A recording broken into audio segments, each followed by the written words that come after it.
Game On Magazine is sitting with Pretoria Boys Director of Hockey and First Team Hockey Coach Ryan Anderson. Ryan, how are you today? Very well, thanks, Dan.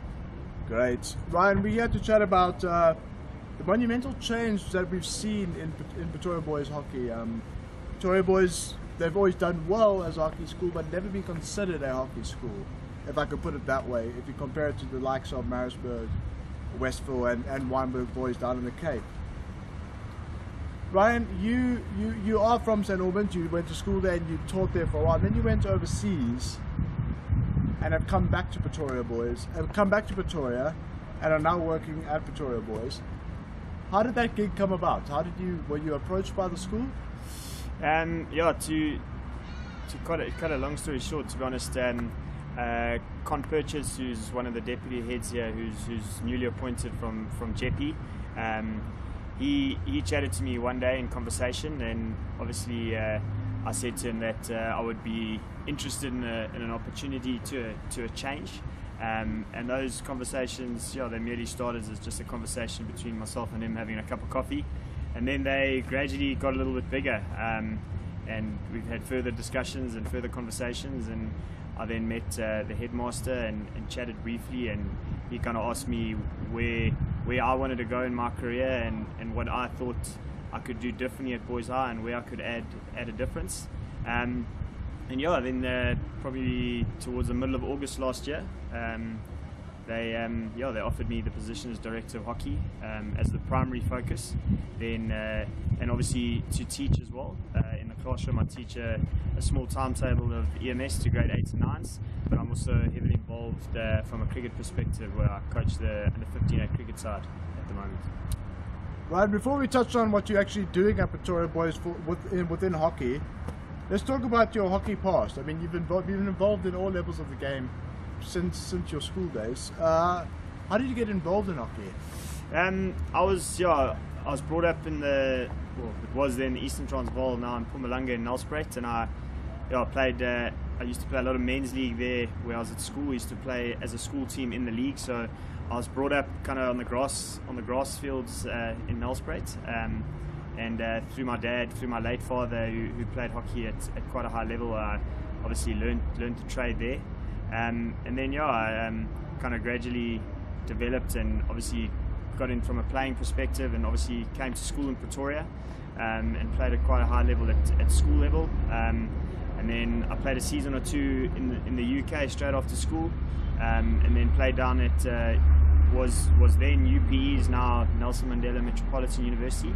I played there for a few seasons, played a couple of SAUs, obviously a couple of national under 21 tournaments, and then then got an opportunity at St Albans 2005, where I was for about 5 years, and obviously got an opportunity to coach at first team level at St Albans for a few years, and I was involved in the provincial setup at under 18, under 21, and at senior men's level here in Pretoria. And then I went overseas to the UK to a private boys' school in Oxford, Magdalen College School, where I was the director of hockey there, and was heavily involved in the physical education program at that school. And I was there for about 2.5 years, and then got an opportunity to come back to St Albans as the director of hockey in 2011, and I was there for 4 and a bit years, and then finished obviously at St Albans at the end of 2015, and I'm obviously been at Pretoria Boys High now for going on 5 months. Ryan, you just mentioned you had a stint in the UK. Did you learn anything new being in the UK hockey-wise?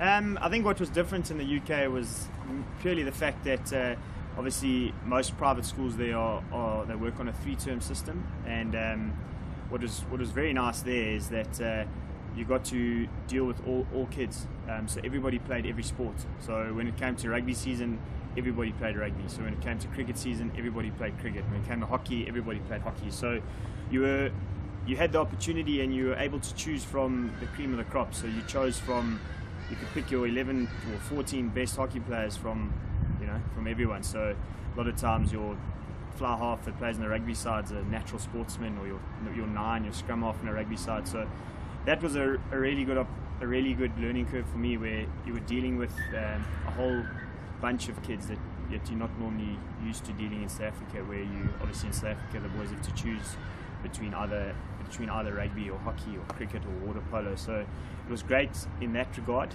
It was very different, the different type of styles and structures that they play in the UK, the different type of hockey game that they play.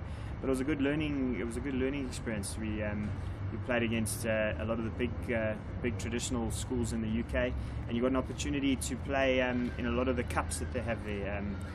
I think basically at the moment New Zealand and England are probably the only countries that have schoolboy competitions where they kind of you play in your age group and you can go as far as an overall national winner in a under 14, under 16 senior age group. So it was good to test yourselves against everyone in the UK, and obviously as far as Ireland and Wales and Scotland as well. Ron, how would you describe your coaching philosophy? What is important to you as a coach? I think basically at this level, which in my opinion is grassroots level, where you trying to get your optimum use out of all kids, is obviously, yeah, you want the boys to obviously engage with you on a good term. You want the kids to obviously have a great amount of fun when they're out on the turf, and most importantly, you want them to obviously to learn as much as they can, and you want to be that approachable person that they can come to, that they know that they can trust in you. You deal with all types of kids from all different backgrounds, and it's good you're there as a mentor for a lot of them as much as you are a coach. So there's a thin line between it. There's a fine line between obviously being the coach and director of hockey, but there's also a great opportunity to play a role in boys' lives. Right, when you came to Boys High, what were the immediate problems that you could foresee as director of hockey and first team coach that you had to address? I don't think there weren't any problems. I think the school's been running really well the last couple of years from a hockey's perspective, and there wasn't any really problems. There were obviously things that I thought that I could fine tune, that I could add value, and it's a long process that's going to take a few years, but at the moment it's small baby steps at the moment, taking it one step at a time to get to the bigger picture. Ryan, I think with school sport is that it's not like professional sport in the sense of you don't have a lot of time to work with the boys. I mean, sometimes you only have a season, other times maybe 2. Sometimes if you're lucky, a guy will play 3 years at first team level. What is the biggest problems as a school coach, at first team level that you face?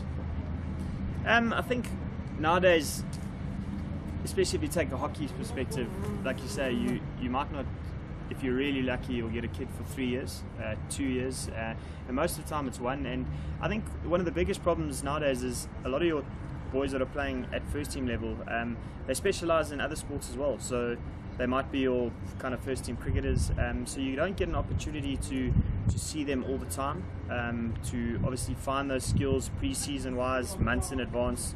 And that sometimes is quite difficult, because you want to implement certain things, you want to change certain boys' individual tactics, their individual skills, technical skills, and those technical skills you've got to put in a lot of time and effort months before, not just kind of a month before the season starts. So in my opinion, that's probably one of the biggest things that's is a tough situation to be in, is having the boys at your disposal for a lengthy period of time, where you don't always get that because they're in such demand in a school environment. And take for instance the first team hockey captain at the moment at Pretoria Boys High, Matthew Glover.